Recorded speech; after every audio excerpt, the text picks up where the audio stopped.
ఇప్పుడు తెలంగాణ అభివృద్ధి చెందలేదని ఎవరన్నారు? తెలంగాణలో ఆల్రెడీ సంపద సృష్టి జరిగిపోయింది. తెలంగాణ, ఆంధ్రప్రదేశ్‌లోని.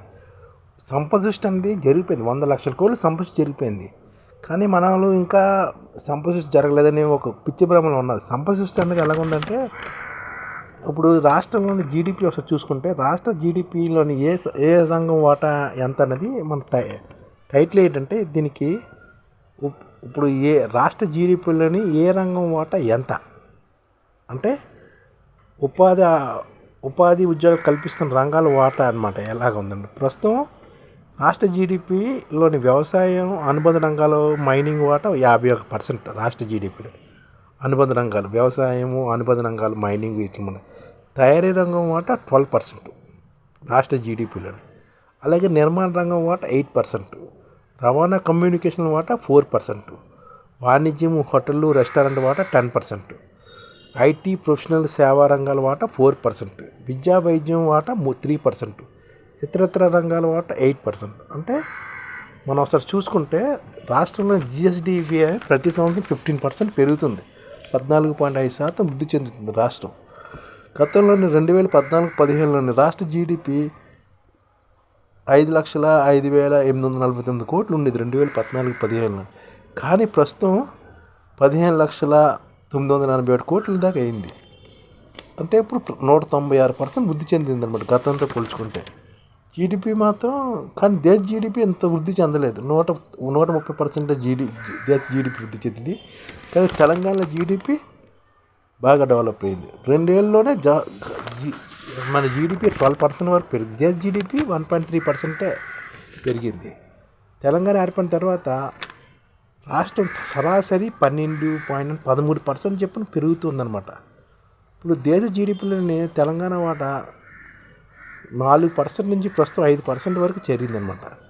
అలాగే అసలు లెక్కలు చూసుకుంటే తెలంగాణలోని స్థూల దేశ జీడిపిలోని 15% వరకు డెవలప్ అవుతూ రాష్ట్ర గతంలో కన్నాను దేశ జనాభాలోని 2.8% కానీ జీడిపిలోని 5% ఉన్నాం. దేశ జనాభాలోనే మన 2.8% కానీ జీడిపిలోని 5.1% తెలంగాణ వాటా అనమాట. ఇప్పుడు ఇవన్నీ అనమాట. రాష్ట్ర జనాభాలో 45% ఉపాధి కల్పిస్తుంది అనమాట ఈ వ్యవసాయ రంగంలో అనుబంధ రంగాలు. అట్లా 6% వరకు వృద్ధి చెందుతుంది. రాష్ట్ర జీడిపి విలువలని 15.4% ఈ వ్యవసాయ అనుబంధ రంగాలు వాళ్ళ పక్కన ఉన్నాయి కదా పరిశ్రమల వాటా అనమాట. అలాగే సేవల రంగం వాటా ఇవన్నీ చూసుకుంటే ఇవన్నీ కూడా బాగానే డెవలప్ అవుతున్నాయి.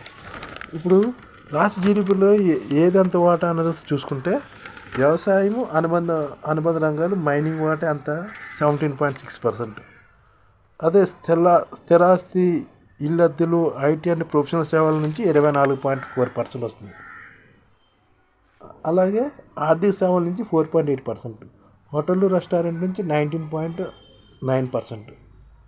అంటే ఇప్పుడు ఇంతకుముందు చూపించింది రాష్ట్రంలోని ఏ రంగంలో ఎంతమంది ఉపాధి వస్తుందని చెప్పాము. ఇప్పుడు రాష్ట్ర జీడిపిలో అంటే మళ్ళీ ఒకసారి చూద్దారు.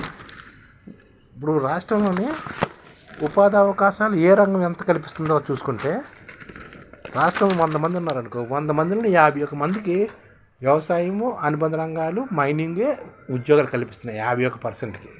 తయారీ రంగం 12%, అంటే 100 మందికి 12 మంది తయారీ రంగం ఉద్యోగాలు ఇస్తుంటే నిర్మాణ రంగం 8 మందికి 100 మందికి 8 మందికి నిర్మాణ రంగం ఉద్యోగాలు ఇస్తుంది. రవాణా కమ్యూనికేషన్ రంగం 4%, 100కి 4 ఉద్యోగాలు ఇస్తుంది. హోటళ్ళు వాణిజ్యం రెస్టారెంట్లోని 10% ఉద్యోగాలు ఉన్నాయి. ఐటీ ప్రొఫెషనల్ సేవా రంగాలు 4% 100 మందికి ఉద్యోగాలు కల్పిస్తున్నాయి. విద్యా వైద్యం అనేది 100కి 3% ఉద్యోగాలు కల్పిస్తుంది అనమాట. ఇప్పుడు జీడిపిలోని వాటా ప్రకారం చూస్తుంటే వ్యవసాయము అనుబంధ రంగాలు మైనింగే వాటా 17.6%. అంటే ఇప్పుడు రాష్ట్ర జీడిపి 100 రూపాయలు అనుకో, 100 రూపాయల ఇన్కంలోని వ్యవసాయము అనుబంధ రంగాలు అంటే వ్యవసాయము, కోళ్ళ పరిశ్రమ, చేపలు పట్టుట, పశు పోషణ మైనింగ్ ఇవన్నీ కలిపి 17.6%. ఒక తయారీ రంగం వాటా 8.9%. కానీ జనాభా ఎక్కువ ఉన్నారు కానీ తయారీ రంగం నుంచి ఇన్కమ్ తక్కువే. నిర్మాణ రంగం 5.2, నిర్మాణ రంగంలో కూడా మనుషులు ఎక్కువ ఉన్నారు కానీ ఇన్కమ్ తక్కువే 5.2%. రవాణా కమ్యూనికేషన్ రంగాల నుంచి 7% వస్తుంది. వాణిజ్యం హోటల్ రెస్టారెంట్ నుంచి 19.9% వస్తుంది. ఆర్థిక సేవల నుంచి 4.8% ఉంది. స్థిరాస్తి ఇల్లు అద్దెలు ఐటీ అండ్ ప్రొఫెషనల్ సేవల నుంచి 24.4% వస్తుంది జీడిపికి ఇన్కమ్. అంటే స్థిరాస్తి ఇళ్ళ అద్దెలు ఐటీ అండ్ ప్రొఫెషనల్ సేవ నుంచి 24.4%, ఆర్థిక సేవల నుంచి 4.8%, వాణిజ్యం హోటల్ రెస్టారెంట్ నుంచి 19.9%, రవాణా కమ్యూనికేషన్ రంగాల నుంచి 7%, నిర్మాణ రంగం నుంచి 5.2%, తయారీ రంగం నుంచి 8.9%, వ్యవసాయం అనుబంధ మైనింగ్ నుంచి 7.6% రాష్ట్ర జీడిపికి వస్తుందన్నమాట ఇన్కమ్. అలాగే గతంలోని 3,56,000 ఉన్న తలసరి ఆదాయం ఇప్పుడు పెరిగింది. అంటే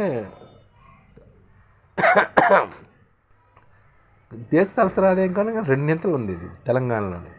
అంటే గతంలో తెలంగాణలోని ఆదాయం అంటే 2014లోని ఎంత ఉన్నదో అది ప్రస్తుతం దేశం తలసరి ఆదాయం కింద ఉంది. అప్పుడు 2014లోని 1,24,000 తలసరి ఆదాయం ఉండేది. కానీ ఇప్పుడు 3,56,000 తలసరి ఆదాయం జరిగింది. ఇప్పుడు దేశ తలసరి ఆదాయం 1,84,000 కోట్లే.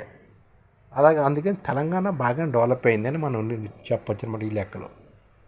అంటే రాష్ట్ర జనాభాలోని వ్యవసాయ అనుబంధ రంగాల్లో ఎక్కువ మంది ఉన్నారు. మైనింగ్లోని 51%.